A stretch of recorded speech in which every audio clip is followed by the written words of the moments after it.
महाशिवरात्रि के दिन हम लोग सब साथ शिव की स्तुति गा रहे हैं। शिव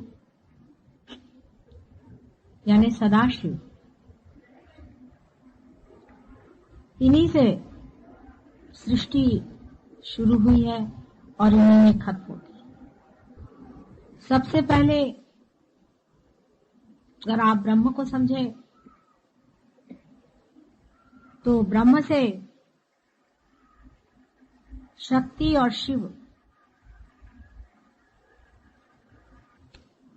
जैसे कि एक सेल के अंदर उसका न्यूक्लियस होता है, उसी की तरह शिव और शक्ति सबसे पहले ब्रह्म में स्थापित होते हैं। सृष्टि कैसी हुई, किस प्रकार ये घटना घटित हुई, किस प्रकार ब्रह्म शिव और शक्ति के रूप में प्रकट हुए, ये सारी बातें मैं आपको शनिवार और रविवार में बताऊंगी।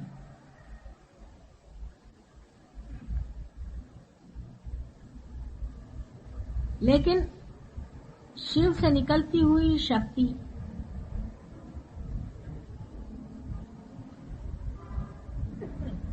जब एक पाराबोली में घूमती है, जब एक प्रदक्षिणा लेती है, तो एक एक विश्व तैयार होते हैं। ऐसी अनेक प्रदक्षिणाएं शक्ति की होती रही। इसके बारे में भी मैं आपको बाद में बताऊंगा।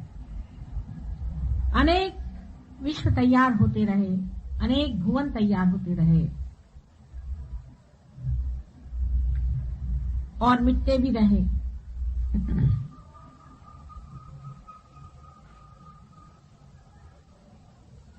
शिव से शक्ति हट करके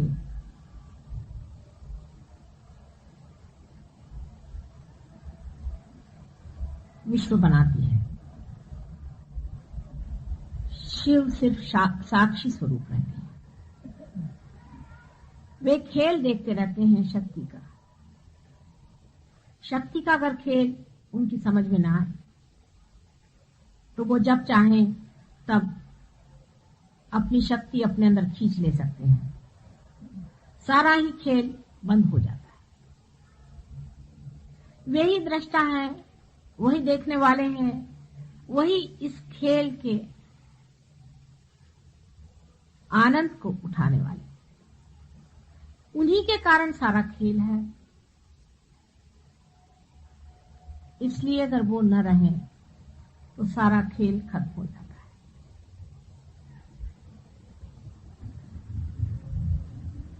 वो स्थिति है,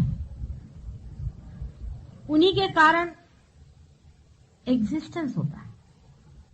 मनुष्य के हृदय के कारण ही वो जीवित माना जाता है। जिस वक्त उसका हृदय बंद हो जाता है तो उसे मृत माना जाता है।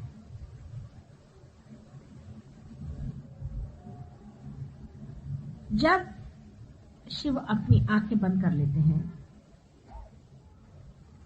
तो उसे संहारक कहा जाता है। वही स्थित होते हैं और वही लय हो जाते हैं। क्योंकि वो स्थित हो सकते हैं, वो लय भी हो सकते हैं।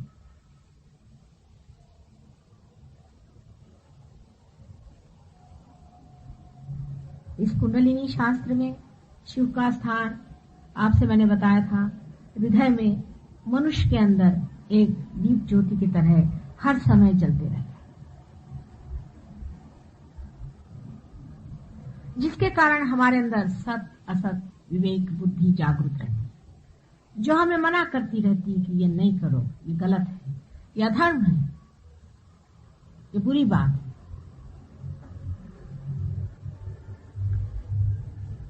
ये कपट है, ये लोभ है, ये मद है, ये मत्सर है, ये अधर्म है, ये मनुष्य की प्रतिष्ठा से गिरा हुआ काम है, ये शोभनीय नहीं है। लेकिन मनुष्य में जो स्वतंत्रता है उसे वो पूरी तरह से उपयोग में लाता है और शिव की अवहेलना करता है। शिव सारे संसार का गरल पी लेते हैं। जितना भी विष हमारे हृदय में बसा रहता है, दूसरों के प्रति घृणा, हिंसा आदि अत्यंत बुरे विचारों से जो हमारा हृदय विषैल हो जाता है, उसको शिव हमारे अंदर जब जागृत होते हैं तो उसे पी लेते हैं।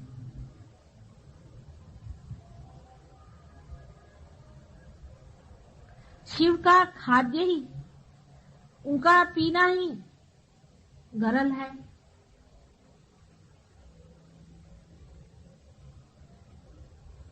जो कुछ भी नशेली चीजें हैं, मद्य आदि, जो चेतना के विरोध में नुकसान पहुंचाती हैं, उन्हें शिव प्राशन कर लेते हैं। संसार का जितना भी इस प्रकार का विष है, उसे वो ग्रहण कर लेते हैं अपने अंदर। इसीलिए उनको महाशिवरात्रि के दिन हम लोग प्रतीक रूप में भंग आदि नशेली चीजें अर्पित करते हैं। इसका अर्थ मनुष्य ये लगा लेता है कि अगर शिव भंग पीते तो हम भी पिए, अगर शिव शराब पीते हैं तो हम भी शराब पिएंगे। आप क्या शिव जी?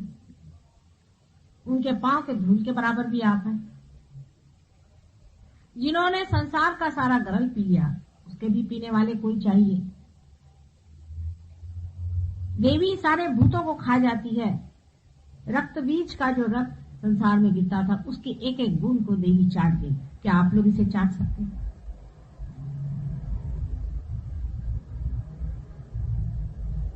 आप लोगों का क्या उनसे मुकाबला है, जो आप शिव जैसे भंग पीने निकले? शिव चाहे दुनिया भर की भंग पी ले, उन पर चढ़ती नहीं। आप लोगों का ये हाल है। शिव एक दैवी संपदा, अवतरण है। अवतरण हम समझते नहीं चीज क्या होती है। उसका लोहा ही दूसरा होता है, उसकी व्यवस्था दूसरी होती है। क्या आप उस तरह से बने हुए हैं? क्या आप उस कार्य के लिए बने हुए हैं कि दुनिया भर का आप जहर पी लें? बहुत से लोग ये कहते हैं कि मां हमारे कुछ शराब चढ़ती नहीं।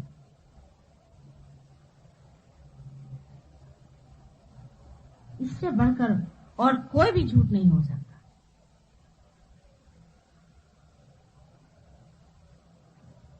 कुछ बड़े बड़े गुरु भी, जैसे कि साईनाथ शिरडी के, वो भी एक अवतरण थे। वे चिलम पीते थे। तो अब सब लोग चिलम पीने लग गए। क्या आप साईनाथ हैं? वे तो इसलिए पीते थे कि आपके हाथ कोई चिलम ही न लगे, सबकी चिलम ही पी डाले एकदम। सबकी चिलमें पचाने के लिए वो पीते थे। क्या आप लोगों में ये शक्ति है कि आप चिलम पी सकते हैं? उनको कैंसर नहीं हो सकता था।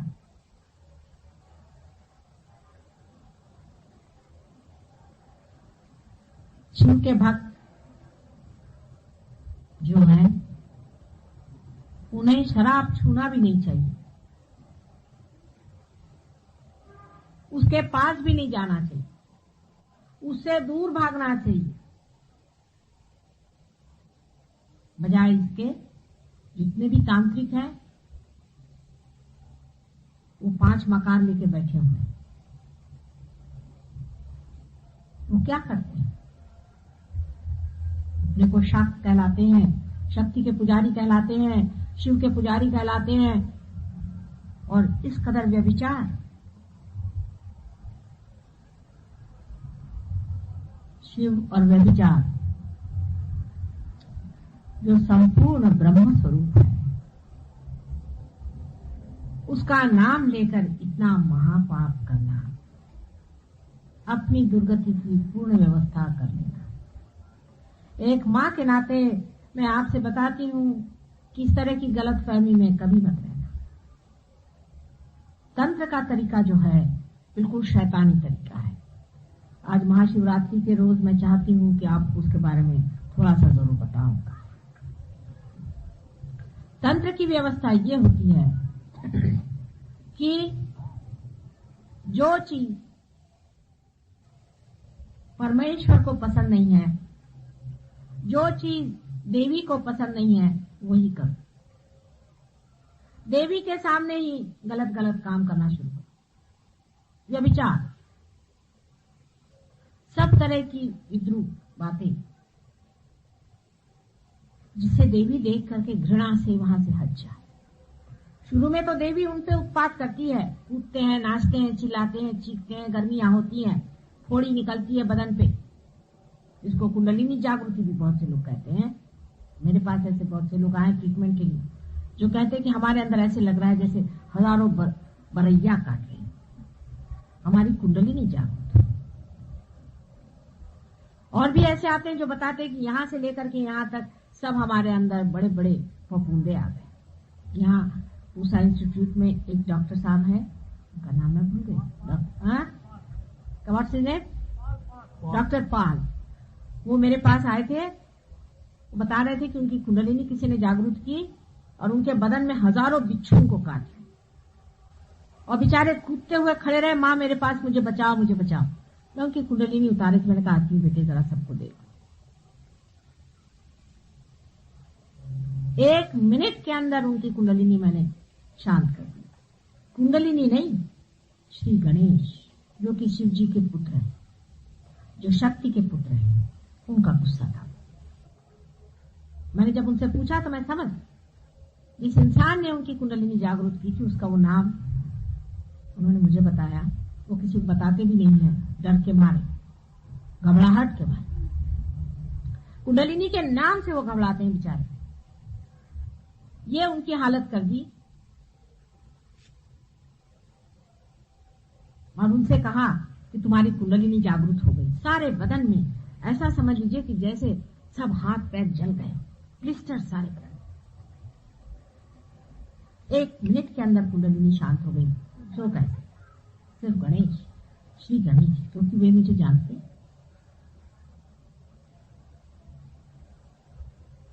ऐसे तांत्रिकों से बहुत बच के रहने की जरूरत है। देवियों के सामने जाकर के, खजुराहो में आप जाके देखिए इन तांत्रिकों ने क्या उत्पात कर रखा है।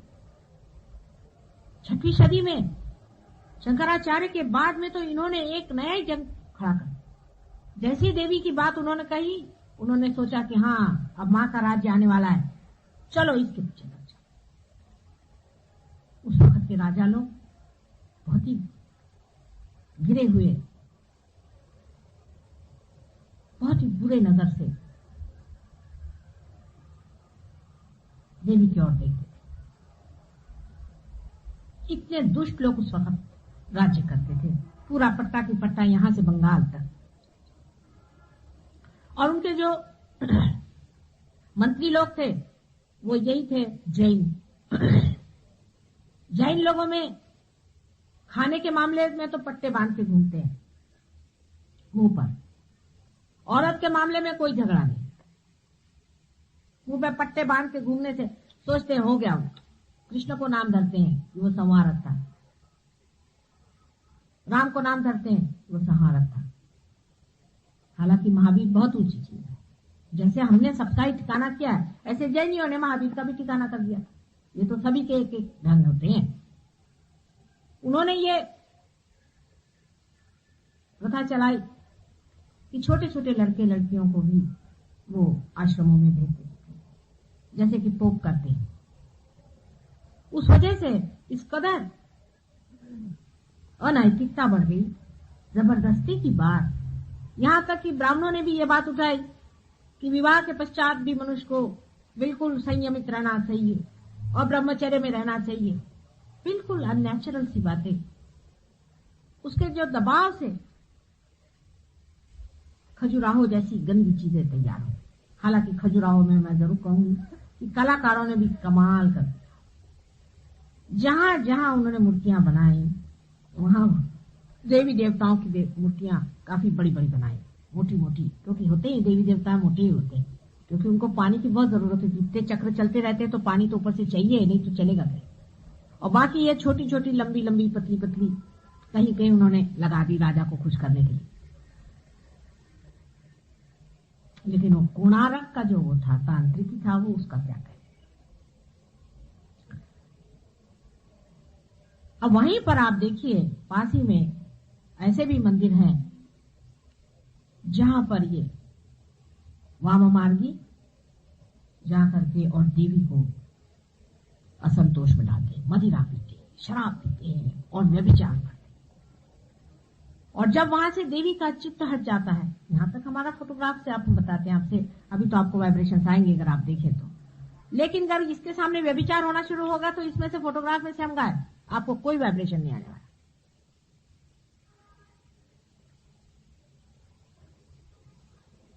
चित्त हट जाता है, चित्त ही हट गया, क्योंकि व्यभिचार और गंदगी के पास देवी क्यों रहने चली।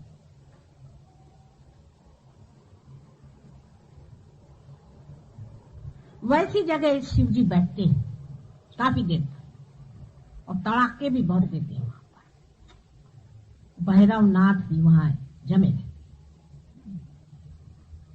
उनके तड़ाके के बगैर लोग ठीक नहीं होते। पहले खूब तड़ाके खाते,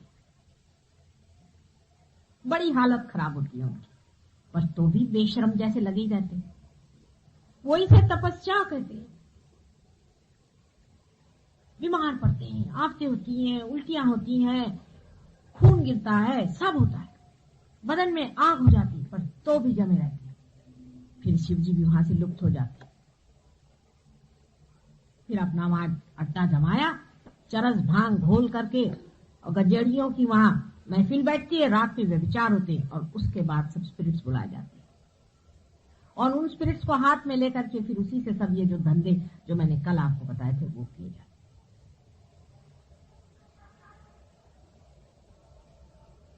शिवजी के भोलेपन की ये हद है, इतना इनोसेंस का वो पुतले हैं कि जब रावण ने उनसे कहा कि अब तुम मुझे अपनी शक्ति ही दे दो, तो उन्होंने उसको भी दे दिया। इतना भोलापन, निष्पाप,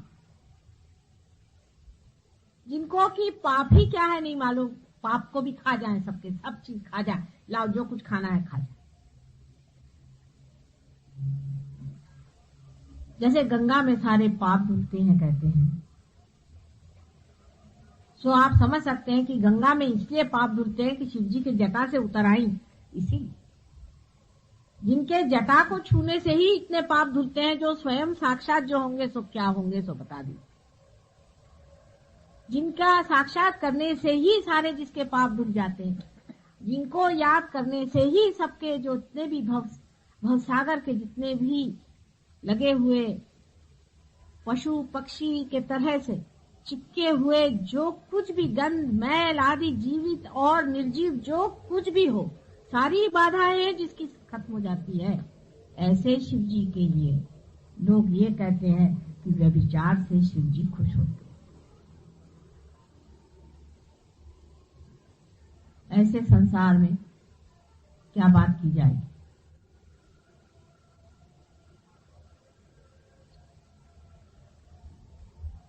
ये तांत्रिक शिव जी के दुश्मन नर्क में मरेंगे कीड़े के मौत से,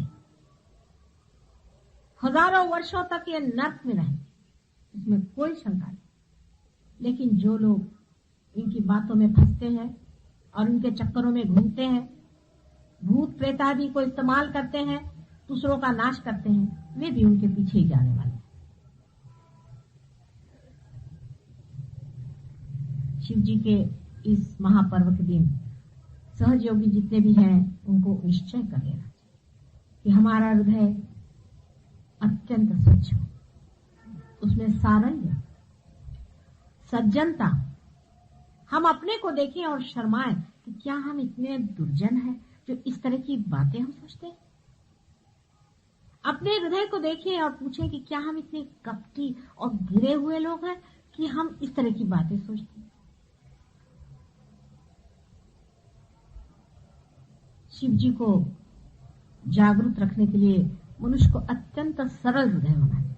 शिव जी भोले थे, ऐसे आदमी बड़े भोले होते हैं, और लोग कहते हैं कि ऐसे लोग ठगे जाते हैं। सारी दुनिया ने भी ठग लिया तो कुछ नहीं दिया। आपके ठगने पे सभी चला जाता है, आप किसी को मत ठगिए। इसमें कोई बड़ी भारी बहादुरी नहीं है कि आप बेवकूफी करें।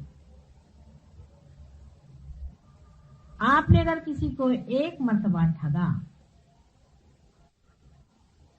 उसकी माफी नहीं हो सकती। आपको कोई 1000 बार ठग ले, आपका कुछ नहीं। जो आदमी भोला होता है उसको कोई ठग ही नहीं सकता। ये तो मन के भाव हैं कि इसने इसको ठग लिया, उसने उसको ठग लिया। आप ठग करके क्या इकट्ठा करते?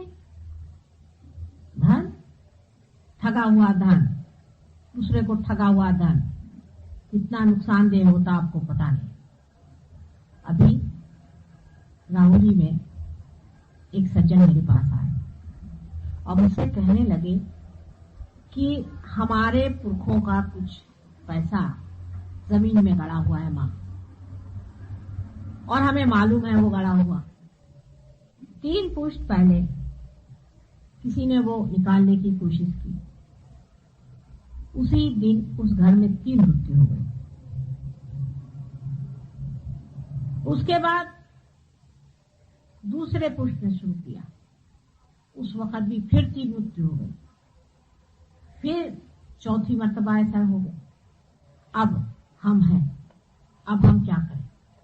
मैंने कहा भूल जाओ उस धर्म, बिल्कुल भूल जाओ, उसको खत्म होने दो, उसको छूने की जरूरत नहीं। किसी को मार के, किसी के बाल बच्चे भूखे रख के, किसी की आत्मा को तड़पा के आप ये पैसा लेकर के आए हैं।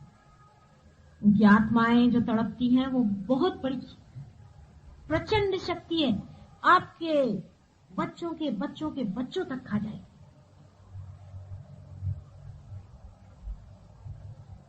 ये शिव जी के काम है, ये शिव जी के काम है। शिव जी भोले बहुत हैं, लेकिन उनका गुस्सा आप जानते थे, उनका गुस्सा भयंकर, और उनके गले में जो नाग रहता है वो सब समझता है। जो कोई भी इस तरह से किसी की आत्मा को दुखी करेगा, क्योंकि आत्मा में शिव जी का स्थान, उस आदमी का पुष्टन पुष्ट हाल्य है। मैं झूठ नहीं बोल रही, आप कह रहे हो माता जी ऐसे ही बातें करते। अभी हैदराबाद में एक सज्जन के घर वो मुझे कहना है चलिया, बहुत रईस आदमी है, बहुत ये बहुत वो है। मैं कहा भाई रईस फईस वगैरह चूल्हे में मुझे कोई मतलब नहीं, मैं अपने गरीब हूँ, मैं गरीबी में ठीक हूँ। बहुत पीछे पड़े, चलिए माता जी, उन्होंने बड़ा बुलाया बड़ा बुलाया। मैंने कहा अच्छा भाई रास्ते में पड़ेगा तो चले। जैसे मैंने उनके घर में कदम रखा तो एक पैर पीछे। कहले क्या बात? मैंने कहा इस घर पे शाप है बहुत बड़ा। कहले आपको कैसे मालूम? मैंने कहा है या नहीं, सच सच बोलो, तो मैं अंदर नहीं आने वाली, सच बोलो। कहले हाँ है। उस घर के 2 जवान बच्चे हमेशा ऐसे ही कुर्सी पे बैठे हुए, दोनों पैर हाथ, खाते भी ऐसे, सोते भी ऐसे। मेरे से कहने लगे कि माता जी इनको ठीक करिए। मैंने कहा बेटे मुझे क्षमा करो, मैं जा रही। वैसे ही मैं बाहर निकल आई। मैंने कहा अभी तुम वही काम कर रहे हो जो तुम्हारे पुरखों ने किया है। कहले हमारे खानदान में हमेशा 2 बच्चे ऐसे ही होते आए, तो भी आपकी नहीं बात छूटी। और इस पुष्ट में तो यही 2 बच्चे हैं, तीसरा है ही नहीं, तो इस खानदान का क्या होगा? मैंने कहा आप खानदान ले बैठो, पैसा लेके बैठो और उसको चाटो आप और खाओ और इनके चिपकाओ चारों तरफ, और उतना भी नहीं होगा तो प्रोसेशन निकालो। किसी की आत्मा को दुख देना, विशेषकर किसी गरीब को दुख देना, उसकी आत्मा से आह लेना, आपको पता होना चाहिए शिव जी का राज सब दूर चल रहा है। आपको दिखने में लगता है कि आपने कुड़की ले आए, उसके घर का सारा सामान लूट के आप चले आए। घर में बहू आई है, उसको सता रही है सास, उसको बड़ा मजा आ रहा है सताने को, छल रही है। मेरे को इतना मेरे सास ने छला तो मैं भी इसको छल। उसकी आहें मत लो, किसी गरीब की आहें मत लो, किसी के हृदय की आह मत लो, कभी भी मत लेना। शिव जी वहां बसते हैं, जान लो। और जितना आदमी भोला होगा उतना ही वहां शिव जी का राज्य ज्यादा होगा। किसी भोले आदमी का कभी फायदा मत उठाना। भोले आदमी के सामने हमेशा नत मत करो, क्योंकि शिव जी वहां जाग रहे हैं, तभी वो भोला आदमी तभी भोला होता है जब उसके अंदर शिव जी जागते। भोले आदमी को लोग बहुत सताते हैं, उसको छलते हैं। जिनको खासकर पैसे का बहुत समझ में आता है, 1-1, 2-2 पैसा जो जोड़ते बैठते हैं, वो भोले आदमी को उल्लू बनाते फिरते हैं। पैसा तो कभी मिल भी जाएगा, लेकिन शिव जी के शाप से आप विमुक्त नहीं हो सकते। आप कहेंगे कि माँ तुम यूं हमें डरा रही हो। मैं बिल्कुल नहीं डरा रही हूँ, मुझे सजग कर रही हूँ। सजग हो जाओ। शिव जी के कार्य जो है बहुत गहन और बड़े ही दिनों तक चलने वाले, क्योंकि अंत तक शिव जी ही है। सब लय जब होगा तब भी शिव जी है, और जब उत्पत्ति होगी तब भी शिव जी है, और बीच में बाद में मैं आपको जब बताऊंगी तो सब बता दूंगी विष्णु जी कब आते हैं और कब। आज महाशिवरात्रि के दिन सबको यही निश्चय करना है कि हम किसी भी प्रकार किसी की भी आह नहीं लेंगे, किसी के साथ हम जाति नहीं करेंगे, किसी भी चीज की। कोई गरीब है, कोई मजबूर है, कोई हमारे नीचे है, कोई हमारा आश्रित है, जो भी ऐसा है वहां शिव जी का राज्य है। उनसे सज्जनता है। नौकर है घर के अंदर, उसको खाने के लिए नहीं देंगे, उसको भूखों मारेंगे, उसका पैसा मार लेंगे। 2-2 पैसे लोग अपने नौकरों को मारते, समझते नहीं उसके अंदर शिव जी बसे हुए हैं। और शिव जी का कोप आप पे आएगा।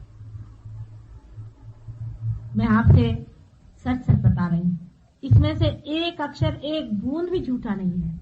आप चाहे तो वाइब्रेशन से देख लें, कितने सहयोगी हैं तो कितने जोर से वाइब्रेशन से सुनता है। अगर मैं एक भी अक्षर झूठ बोल रही हूं तो आपके वाइब्रेशन सुन जाए।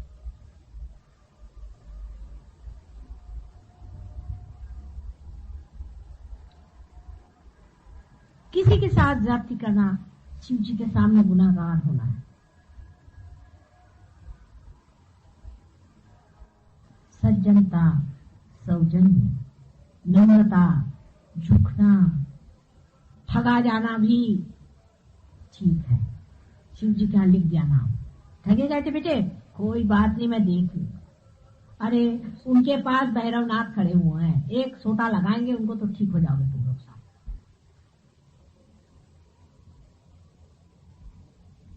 अभी भैरवनाथ के चक्कर को आप लोग समझे नहीं। वो तो एक पैसा नहीं मारते, चारों तरफ चलता है उनका सोटा, और वो इस तरह से मारते हैं कि पुष्टन पुष्ट चलता रहेगा, पुष्टन पुष्ट। उनसे हनुमान जी जरा हल्के हैं मामले में, थोड़ा बहुत ठीक है, पर भैरवनाथ जी के बीच में न जाना। इसलिए अपने से जो नीचे है, अपने से जो दलित है, अपने से जो आश्रित हैं, अपने ऊपर जो निर्भर हैं, उन सब पे रहम, उनसे अत्यंत प्रेम, कंपैशन। शिव जी को देखिए बैठे कहाँ हैं? स्मशान में, जहां कोई भी नहीं बैठ सकता, राख में बैठे। इनसे बढ़ के कम्युनिस्ट आपको कोई नहीं मिले। शादी में आए तो राख फांस गया, गले में वो सांप आप लेकर के, नंदी पे सवारी। बताइए बैल पे कोई बैठता? भभूत लगा करके, अजीब सी शक्ल बना के, बाल बाल सब दूर से, जटाजूट, कपड़े भी खास नहीं पहने हुए, एक शेर का वो व्याघ्र चर्म पहन लिया, और उनके साथ एक से एक भूत चले आ रहे हैं। उनकी जो औरतें चली आ रही, उनके किसी के एक आंख है, किसी के 2 नाक है, किसी के 4 सींग है। जितने भी विद्रूप, विक्षिप्त, ताड़ित लोग हैं, जिनको कि हम नीची निगाह से देखते हैं। किसी के शारीरिक दोष होता है, उसके ऊपर हंसी करते हैं, मजाक करते हैं। कोई अगर बहरा है, उसका मजाक हो रहा है। परमात्मा का शुक्र करो जो तुम्हारे दोनों कान ठीक है। परमात्मा का शुक्र करो जो तुम्हारी दोनों आंखें ठीक है। कभी अंधे के हाथ तुमने पकड़े नहीं, उसको उल्टा धक्के देने में मजा लेते हो।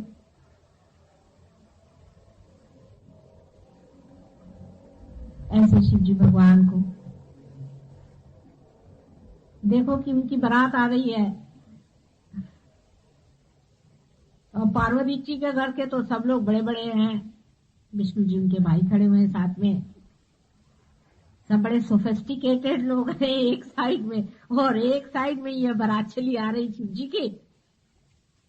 पर किसी की हिम्मत नहीं कि शिव जी को हंसे या उनके लोगों पर हंसे। दुनिया भर के जितने विद्रूप और कद्रू लोग हैं, सबको लिए चले आ रहे हैं बड़ी शान से, नीची निगाह से नहीं। हम लोग तो अगर हमारा बाप गरीब होएगा तो उसको दफ्तर में आने को बनेगा, मेरे मत आना भैया, उसको कपड़े भी नहीं देंगे। अपने बाप से तक हम शर्माते हैं, इतने हम गुरु हैं। सबको बड़ी शान से लिए चले आ रहे हैं कि वाह भाई वाह। कोई बेचारे रंग धुड़ंग, बेचारे कपड़े नहीं, कुछ नहीं, जैसे भी हैं चले आ रहे हैं शिव जी के साथ। अब पार्वती जी देख के घबरा रही, मेरा दूल्हा भी आया मेरे घर तो मेरी नाक कटा रहे हैं। कोई 2-4 अच्छे तो ले आते कम से कम सामने में, लेकिन अब बोले तो बोले क्या, भैरवनाथ जी सामने चले आ रहे हैं, तो चैन की शादी भी क्या। लेकिन पार्वती जी के मन तो वही भाए हुए हैं, उनको तो कोई और पसंद नहीं। जैसे भी हैं ससुराल के लोग, जैसे भी है, चाहे उनके यहाँ औरतों की एक ही आंख हो, लेकिन तो भी पति के घर के लोग आए, उनका मान, उनका पान, उनको नीचे निगाह से देखना। क्योंकि मैं बड़े विष्णु जी के घर, मेरे भाई खड़े हुए हैं विष्णु जी जैसे, कुबेर जिनके घर में पानी भरते हैं, और मैं हिमालय की बेटी हूं। ऐसे ही पार्वती जी का विचार करके हमें ये सोचना चाहिए कि संसार में जिस शिव जी को हम मानते हैं, जिनके ऊपर सारा संसार निर्भर है,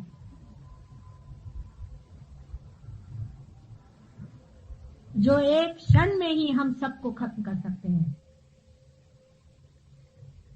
जब संहार होगा तो 11 रुद्र के रूप से वे निकल करके सबको संहार कर, और जो भी संयत भाव से ये सारा खेल देख रहे हैं, जिनके लिए संसार की सारी कुछ सृष्टि आदि कुछ भी नहीं, और जो साक्षी मात्र सब मजाक देख रहे हैं दुनिया का, और जो हर एक भोले इंसान के हृदय में जागृत है, जिनका स्थान ही ऐसे जगह है जहां कोई भी नहीं जा सकता, बीहड़ से बीहड़, फूहड़ से फूहड़, गरीबी जिसको कहते हैं उसमें है। उनका कोई श्रृंगार नहीं, उनका कोई भी बाहरी वैभव नहीं है, किंतु उनके सिवा किसी के पास कुछ भी नहीं शोभा देता। ऐसे शिव जी को जो इंसान मानता है वही इंसान है, क्योंकि वो इंसानियत को मानता है। इसलिए नहीं कि फलाना एक बड़ा भारी अफसर है, क्योंकि फलाने के पास इतना रुपया पैसा है, क्योंकि फलाने के पास इतनी विद्या है, दूसरे के पास में ये है, पर इसलिए कि एक बड़ा मानव है, वो चाहे गरीब है, चाहे अमीर है, चाहे छोटा है, चाहे बड़ा है, लेकिन एक बड़ा मानव है। और बड़ा मानव वही होता है जो साक्षात शिव जी के चरणों में रहता है। आज का दिन ऐसा नहीं है कि आपको मैं दुखी भी करूं, क्योंकि आज का दिन है बहुत दुख का। लेकिन एक बात मैं जरूर बताऊंगी कि महाशिवरात्रि के दिन उपवास करने की कोई जरूरत नहीं, बिल्कुल उल्टी बात है। जिसने भी ये बात कही है, पता नहीं इसका क्या शास्त्राधार है, मैं पूछती हूँ, मुझे बताएं कोई भी पंडित कि कौन सा शास्त्र में लिखा हुआ है शिव जी के विवाह के रोज आप लोग क्या उपवास करेंगे? क्यों साहब?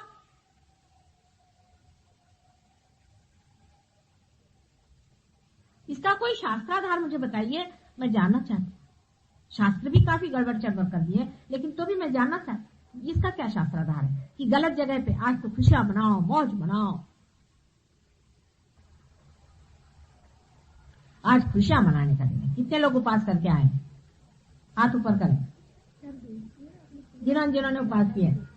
आप लोग पार नहीं हो सकते, आज कोशिश कर लें। और आप जो पार हैं आप भी बच जाएंगे, आज नहीं आने वाले वाइब्रेशन। देख लो, कोशिश कर, कोशिश करके देख लो, आ रहे वाइब्रेशन?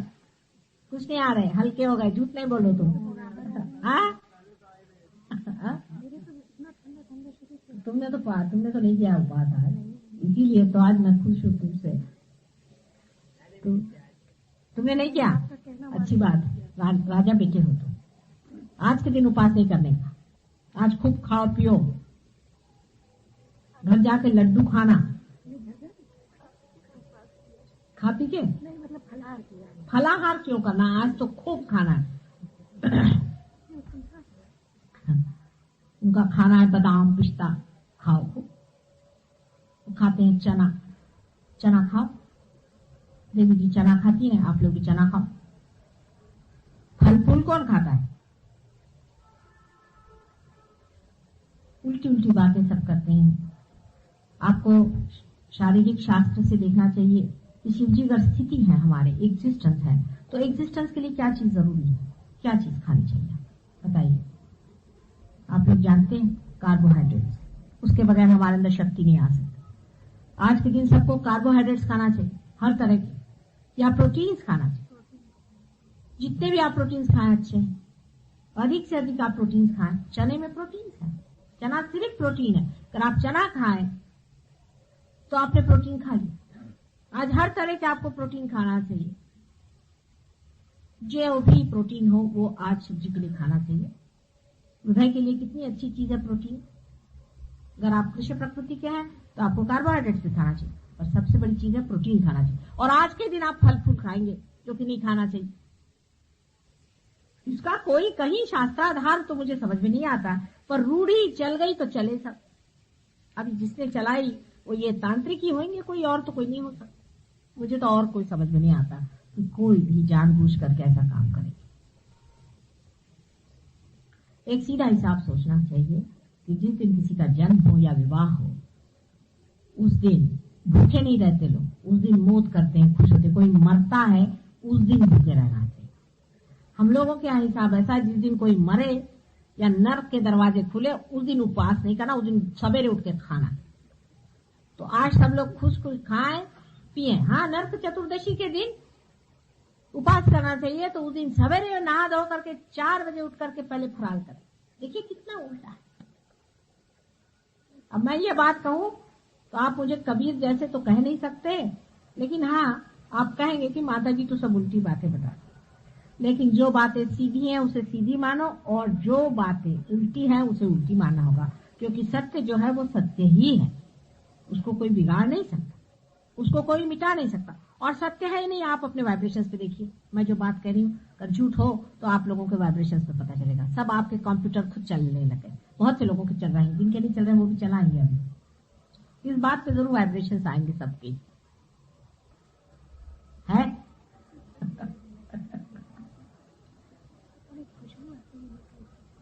खासकर तुमने तो बहुत ज्यादा सूची का स्थान है, भोली जो हो बहुत ज्यादा। हाँ, तो अब कहिए तो थोड़ी देर ध्यान भी कर लें, क्योंकि ये कह रहे थे कि बहुत से लोग रियलाइजेशन